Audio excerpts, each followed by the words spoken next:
Penalty इन कतार। Qatar में 8 पूर्व नौसैनिकों को कोर्ट ने क्यों सुनाई मौत की सजा और भारत ने अब क्या कदम उठाए?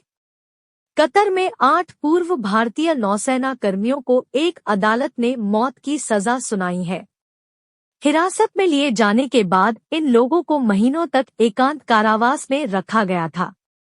कतर की एक अदालत ने गुरुवार 26 अक्टूबर को भारतीय नौसेना के 8 पूर्व कर्मियों को मौत की सजा सुनाई। पूर्व नौसेना कर्मी 1 साल से ज्यादा समय से हिरासत में थे। कतर की खुफिया सेवा ने पिछले साल अगस्त में 8 लोगों को हिरासत में लिया था। उस समय वे एक प्राइवेट फर्म के लिए काम कर रहे थे। इन लोगों को कांसुलर पहुंच प्रदान किए जाने के बाद कतर में भारतीय राजदूत ने 1 अक्टूबर को उनसे मुलाकात भी की थी। आखिर कतर में जिन 8 भारतीयों को कोर्ट ने मौत की सजा सुनाई है, उन पर क्या आरोप है, आइए जानते हैं। कौन है सजा पाने वाले 8 पूर्व भारतीय नौसैनिक? हिंदुस्तान टाइम्स की रिपोर्ट के मुताबिक जिन 8 पूर्व भारतीय नौसैनिकों को कतर के कोर्ट ने सजा सुनाई है, उनमें captain Navtej Singh Gill, commander Purnendu Tiwari, captain Saurabh Vashisht, commander Sanjeev Gupta, captain Birendra Kumar Verma, commander Sugunakar Pakala, commander Amit Nagpal और सेलर रागेश शामिल है। ये सभी एक defence service provider organisation Dahra Global Technologies and Consultancy Services के लिए काम कर रहे थे। इस निजी फर्म का स्वामित्व रॉयल ओमानी एयर फोर्स के एक रिटायर्ड सदस्य के पास है।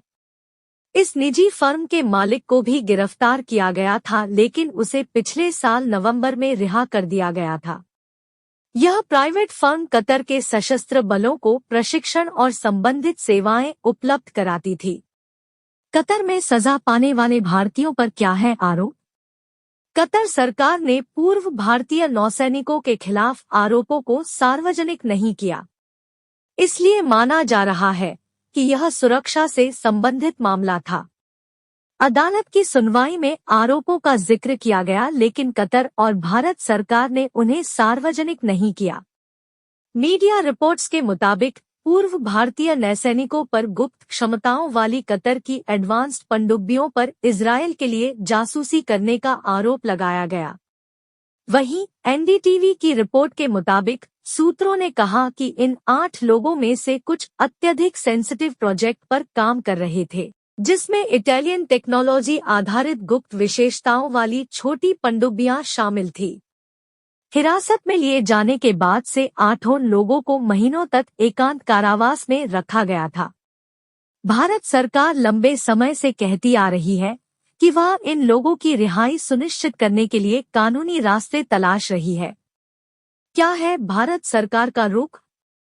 भारतीय विदेश मंत्रालय मियां ने गुरुवार को कहा कि वह इस मामले को बहुत महत्व दे रहा है और सभी कानूनी विकल्प तलाश रहा है। विदेश मंत्रालय ने कहा कि उसे शुरू में जानकारी मिली कि कतर की एक अदालत ने आज अल दाहरा कंपनी के 8 भारतीय कर्मचारियों से जुड़े मामले में फैसला सुनाया है। मंत्रालय ने कहा, हम मौत की सजा सुनाए जाने के फैसले से बेहद स्तब्ध हैं और फैसले के विस्तृत ब्यौरे की प्रतीक्षा कर रहे हैं।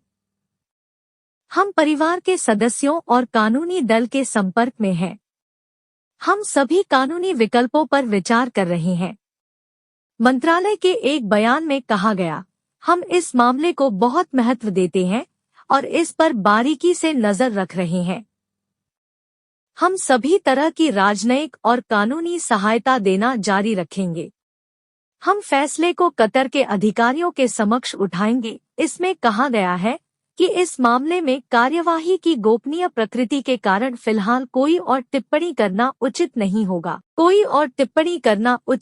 होगा। धन्यवाद। Subscribe now. मिलते हैं आपसे नेक्स्ट वीडियो में।